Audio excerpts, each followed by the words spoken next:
अस्सलाम वालेकुम स्टूडेंट्स, आज हम नाइन्थ क्लास की फ़िज़िक्स के चैप्टर नंबर 4 का लेक्चर नंबर 13 स्टार्ट करेंगे। कल हमने centre of gravity some symmetrical objects का देखा था। आज हम इरेगुलर शेप्ड, इरेगुलर किसे कहते हैं? जिसकी प्रॉपर शेप नहीं होती, इरेगुलर शेप्ड ऑब्जेक्ट्स का सेंटर ऑफ ग्रेविटी मालूम करेंगे। सबसे पहले स्टूडेंट्स आप इरेगुलर शेप की हेडिंग बना के लिखेंगे। इरेगुलर शेप्ड ऑब्जेक्ट्स क्या होते हैं? The objects that do not have specific geometrical shape, the objects that do not have specific geometrical shape are called irregular shaped objects. ऐसे इत्साम जिसकी खास ज्योमेट्रिकल शक्ल नहीं होती उसको बेकायदा शक्ल के इत्साम कहा जाता है। अब स्टूडेंट आपको आगे आ जाएगा, फिर आप लिखेंगे, बल्कि मैंने आपको ये लिख के ही बताती हूँ। अच्छा, तो स्टूडेंट्स आपने ये क्वेश्चन इस तरीके से अटैम्प्ट करना है। सबसे पहले आप हेडिंग बनाएंगे इरेगुलर शेप्ड ऑब्जेक्ट्स की। आप कहेंगे the objects that have no specific geometrical shape are called irregular shaped objects. ऐसे इत्साम जिसकी बाकायदा ज्योमेट्रिकल शक्ल नहीं होती बेकायदा शक्ल के इत्साम कहलाते हैं।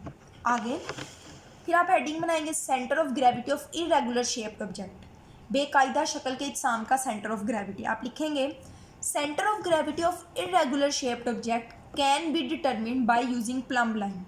बेकायदा शक्ल के इत्साम का सेंटर ऑफ ग्रेविटी किस तरह मालूम किया जाता है? प्लम्ब लाइन का इस्तेमाल करते हुए। अब स्टूडेंट्स प्लम्ब लाइन होता क्या है आप आगे देखें। प्लम्ब लाइन,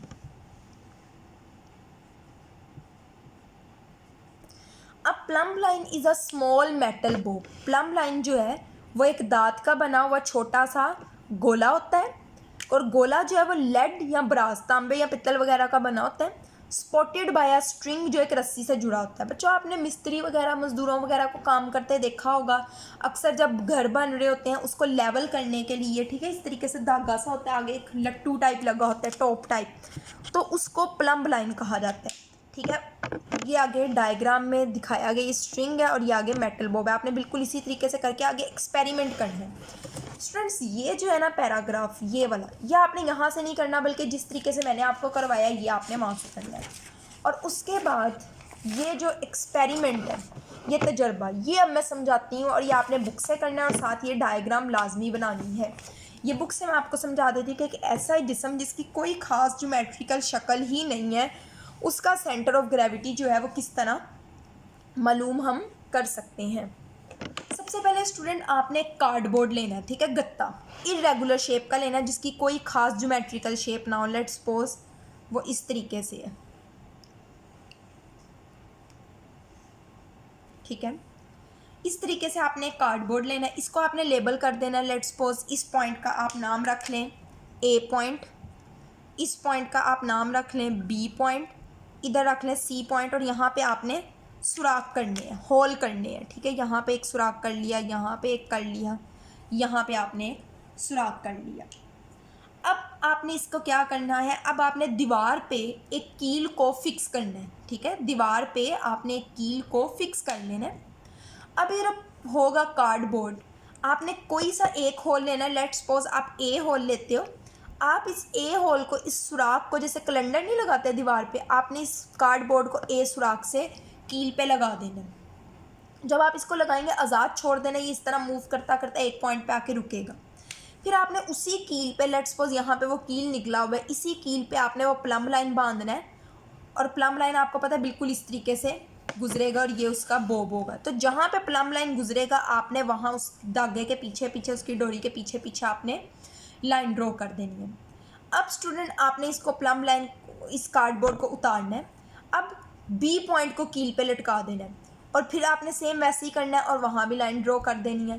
फिर जब आप सी पॉइंट पे लटकाएंगे फिर आपने प्लम्ब लाइन ऊपर बांधना है और फिर आपने लाइन ड्रॉ कर देनी है। आप देखेंगे कि सारी लाइंस जो है वो एक पॉइंट पे इंटरसेक्ट कर रही होंगी, एक दूसरे को कट कर रही होंगी।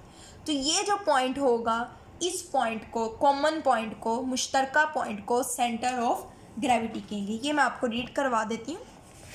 Take an irregular piece of cardboard, cardboard का बेकायदा शक्ल का कोई पीस लें। Make holes A B and C as shown in figure, A B C hole सुराख बनाए जैसा कि शक्ल में दिखाया गया। नियर इट्स एज उनके किनारों के करीब। Fix a nail on a wall दीवार पे एक कील को फिक्स करें। Spot the cardboard on the nail through one of the holes. उस कार्डबोर्ड को किसी एक होल पे फिक्स कर दें, लटका दें। लेट इट बी ए, फर्ज कर लेते हैं कि वो ए है। So that the cardboard can swing freely about point O, इस तरीके से कि कार्डबोर्ड फ्रीली इस तरह मूव कर सके और बाद में वो रुक जाएगा। The cardboard will come to rest with its centre of gravity just vertically below the nail. Cardboard थोड़ी देर बाद बिल्कुल अमूदन इस तरह आके रुकेगा जिस पॉइंट पे उसके नीचे सेंटर ऑफ ग्रेविटी मौजूद होगा। बट अब एग्जैक्ट आपने पॉइंट मालूम करना है तो क्या करेंगे। Vertical line from A can be located using a plum line hung from the nail. कील से लटकाए गए जो प्लम लाइन हो गई, ये देखिए प्लम लाइन दिखाया गया है, उसकी बिल्कुल जो अमूदन नीचे की जानिब लाइन है वो ड्रॉ करके आप मालूम कर सकते हैं। Repeat it by spotting the cardboard with holes B. यही वाला तजर्बा का जो होल बी है, बी पॉइंट पर रिपीट करके आप इसको कर सकते हैं।